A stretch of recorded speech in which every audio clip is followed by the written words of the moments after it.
মামা জি ও যে রোহিং মাস্টারের সমন্দির ভোলা কি জুয়েল জি গুডেলের উনি যে গেলেন তাতে যার পরে আমার ফলোয়ার সঙ্গে কত হচ্ছিল? মোটামুটি 7-8 হাজার ফলোয়ার বাড়ছে আমার। মানে ভাই তো অনেক ভালো মনের মানুষ। একটা ভিডিও আমাকে বলে দিছিল যে এই ভিডিওটা ভাইরাল হবে, ভিডিওটা ভাইরাল হয়েছিল। কিন্তু আমি কি করলাম?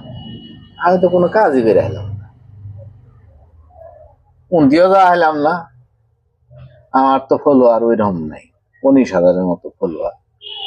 মিলনে পাই না, খারাই ইয়ত যা খেজুরের রস খাওয়ার যা আয় যা নানি গেরে ভাই আল্লাহ চিনে আনা করছি হৃদয় ভাই 2 দিন আগ কইল বলে বিলালে উন্দি যাওয়ার যায় বিলালে উন্দি কি হয়ে যায় জি গালা গালি গেলে আমি পারছি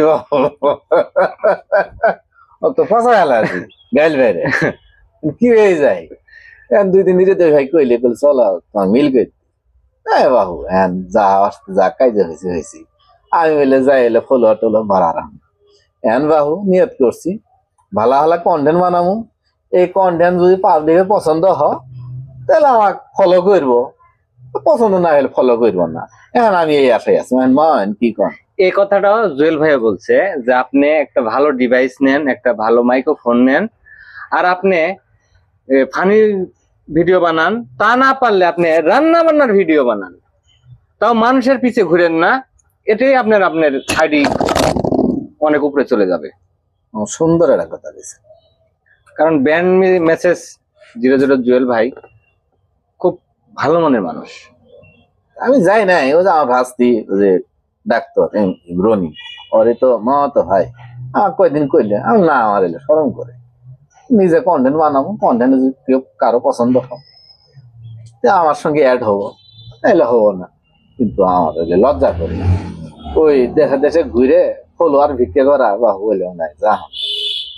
মামা আমার দর্শকদের কিছু বলে দেন যে কিভাবে কি করেন।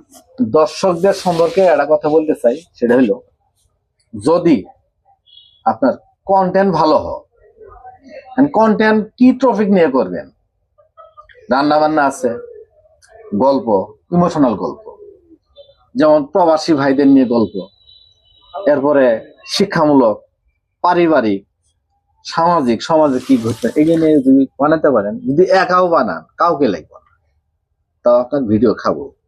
কিন্তু যে ফলোয়ারের জন্য আপনি ভিক্ষা করে করে কি দেশাত্মক উদ্দেশ্যে যাবেন, এলে হলে সাময়িকের জন্য, মানুষের দীর্ঘস্থায়ী নেই।